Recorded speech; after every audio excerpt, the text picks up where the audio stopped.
Hi, this is Jen Daniels. Today's practice is just a quick tutorial for playing with forearm balances.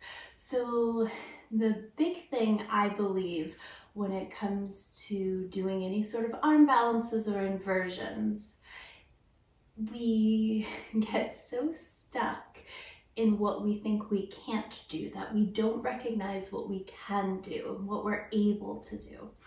So what I invite you to do during this practice is play with an open mind, believe that you can, and then let go of what actually happens.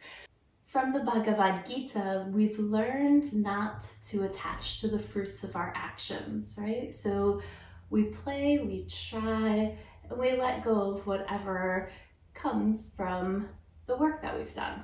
So take everything with a playful attitude and only do what works for you. Leave the rest. All right, let's begin. So with me, I have a block and I have a blanket, and you can use, of course, a towel as well, and we'll use both today. It might also be useful to have a wall nearby. That can be helpful as well, just to give us a sense of support and balance. So let's get started. You can slide the blanket off the side, same with the block, and let's come to the top of the mat. At the top of the mat, inhale, reach your arms all the way up, and exhale, fold forward. Let your knees be soft and bent. Inhale, lengthen your spine, and then fold back in. Keep that bend in your knees. Inhale, arms sweep all the way up. Take a hold of your left wrist. Lift, lengthen, lean to the right, opening up left side body. Inhale, come up. Take a hold of the right wrist. Lift, lengthen, lean to the left. Inhale, center. Exhale, fold it back down. Your legs might be a little straighter this time. Inhale, find length. And on exhale, step all the way back to downward facing dog. Walk out your dog here, just bending one knee and then the other. Notice how your shoulders feel. And then inhale, come forward to high plank. Feel your strength here. Breathe into your center, squeeze everything toward midline, and then shift it back to down dog. Inhale, come forward to high plank. Again, let your knees lower, so you're in a knee down plank. Look slightly forward, shift forward, lower to the earth. When you arrive on the earth, shift your elbows underneath your shoulders, pull your heart forward, coming into Sphinx pose. Feel the length of your front body as you press down evenly between your elbows and your palms. Full inhale. Exhale, soften down. Slide your hands in line with your chest. Press up to all fours. You could use your blanket under your knees if you'd like. Our elbows will stay relatively straight, not locked, but straight. And we'll melt the space in between our shoulder blades toward the ground, heart toward the ground, and then press up in between the shoulder blades. So we're isolating the space around our scapula, around our shoulder blades.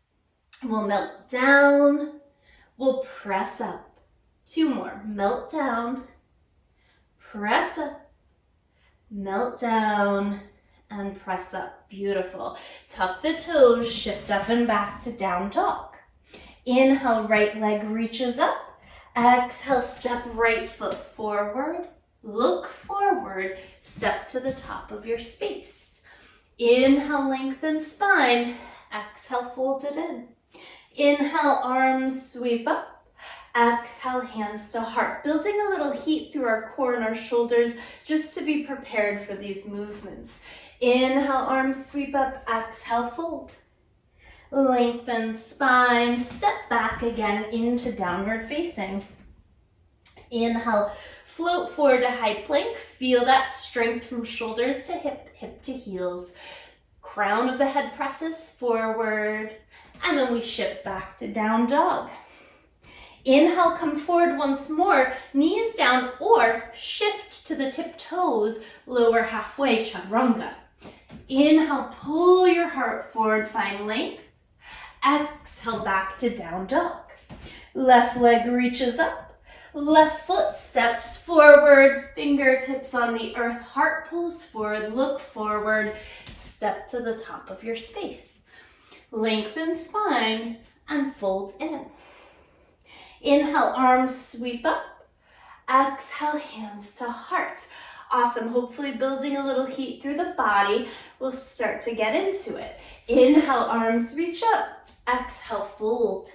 Lengthen your spine, step or float back, shift forward, lower halfway, chaturanga. Inhale, heart draws forward, up dog or cobra. Exhale, over your toes, down dog. Let your knees come to the earth. Take your elbows to the earth, press your palms together. Elbows will be right underneath the shoulders. One of my favorite little tricks is to pull the elbows in a little closer than you want them to be and then pull out. And I know this sounds weird, but you're kind of sticking the skin of your elbows to your sticky mat and it helps to balance you. So pressing palms together, pressing elbows into the ground. Before you even lift your knees up, notice if you're sinking toward the earth, that forearm balance will never happen. Press up. So your shoulders are moving up and away and there's a lift underneath your navel. Tuck your toes, press up, come into your dolphin. Breathing in your dolphin shape, you can gaze slightly forward or straight back towards your toes. Start to feel that heat build in your shoulders. Full inhale, full exhale. Let your knees come down, sit back on your heels. And just notice here how it felt to have your palms together and your elbows wide. So we'll take now our forearms parallel. Same action, but this time our fingertips are going to act like little breaks here. So our fingertips are on the ground. I call these tree frog fingertips. Imagine they're like little suction cups. So that's pressing the earth. Elbows come slightly in, and then we draw the elbows out so our skin sticks to the mat. And then we'll lift back up into our dolphin. Notice how the backs of the legs feel. If it's possible, you might walk your feet in a little bit more. The more we can get our hips over our shoulders, the easier this will be. Walking back, lower down onto your knees. We'll do this one more time, and you're checking in, right? You're checking in with your body. Are your shoulders fatiguing already? Keep that in mind. If things are feeling good, we're going to add a little scat push-up, kind of like we did here on our hands and knees, but now we're going to do it from that dolphin position. If that feels strong and you're able to lift and kind of move fluid, then you'll know that your body is ready to hold your weight in your shoulders and forearm balance is right for you. So coming back down. Fingertips like tree frog fingertips gripping, elbows in slightly, and then we get that skin stuck and pull out. Pull our elbows out a little bit, tuck toes, work into dolphin, find that nice upside down V, and then melt toward the ground. And then press back up. Melt to the ground, press up, melt, press, melt, press. One more time, melt, and press. Walk your feet back, so now you're in a forearm plank. Holding strong here, this is another great place to check in. Can you hold a forearm plank? If you can hold a forearm plank with ease, quote unquote, then you'll be able to come into a forearm balance.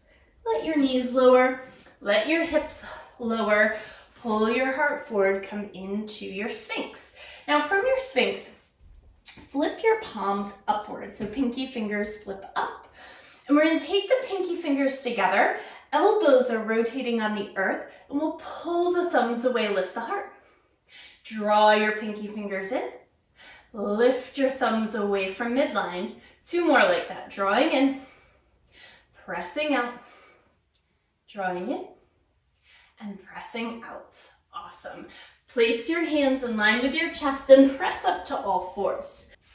So from here, we're going to use our wall just to see what it feels like to get our feet off the earth and have a little shift of perspective.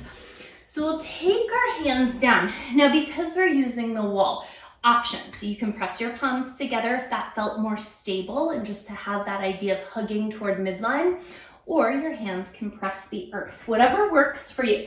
You're in a short dolphin pose next to the wall, and then we start to walk our feet up, creating an L shape against the wall. Notice how that feels.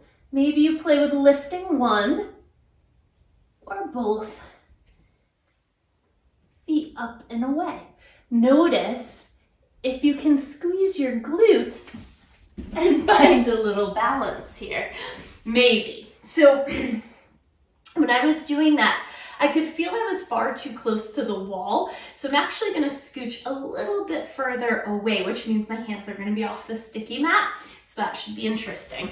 So you want to be close enough that it forces your hips over your shoulders, because what most people want to do is come into a space that looks something like this, right? And that's not what we're trying to do. We really want our hips over our shoulders. So even that's a little long. So the funny thing is it doesn't work quite like this, the L legs against the wall, like it does in handstands, because your elbows are here.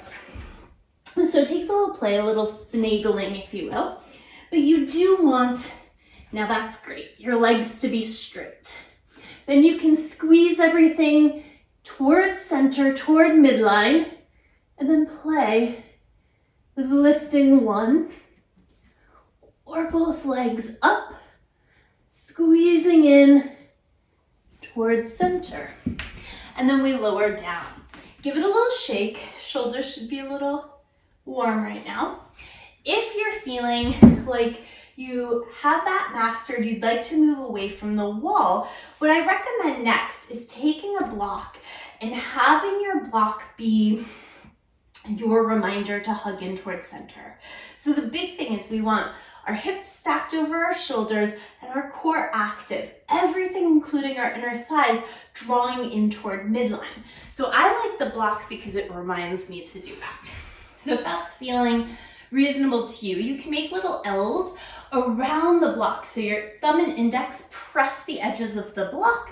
You kind of hook your elbows back into the mat again, squeezing in. Don't let those elbows kick out if you can. Look forward for a little place to focus, and you can start to lift one leg off the ground. And then maybe you do the same with the other side. And then you play. Maybe there's a little moment where you catch that air time. This is the part where I will say, if you're feeling uncomfortable or this is very new to you, you might have a wall behind you just so that you're not going over yourself. But what I do hesitate to ask you to do is kick toward the wall, because what that does is inevitably creates that like big arch in our back, and it's hard to really get our core back into alignment when we do that. So the other option here, which can be fun, is to lift up. Again, if you start to fatigue, rest in child's pose. But you can start to gaze slightly forward, pull up from your navel, and just play with switch kicking. Lifting up and lowering the opposite foot before the foot that you lifted comes down. Little switch kick, little switch kick. And that helps to build some stamina as well. Now, if all of that is good and you're like, okay, I'm not there yet, but I'd like more drills or more movements to help me get there, here is my last offering to you. And that is to fold your mat up. And you can take that blanket or towel. You don't really need the block here. So what you do is work your elbows again onto the mat. You can press palms together or grip the mat, whatever makes you happier. And we'll take our feet onto the blanket. It's also a great thing to do if you need to clean the floor. We'll pull our legs back, shoulders over elbows, and then use your core to draw your feet in. Press away, draw in, press away, draw in. This is a really good way to coordinate your core strength and the strength through your shoulders. All right, so hopefully you have something that you can take with you to practice now. And so as you play, feel free, if you have any questions, to send me an email. If you're playing and things don't quite feel right, go back to the step before. But remember that you are more capable than you believe. I wish you abundant joy. Be well.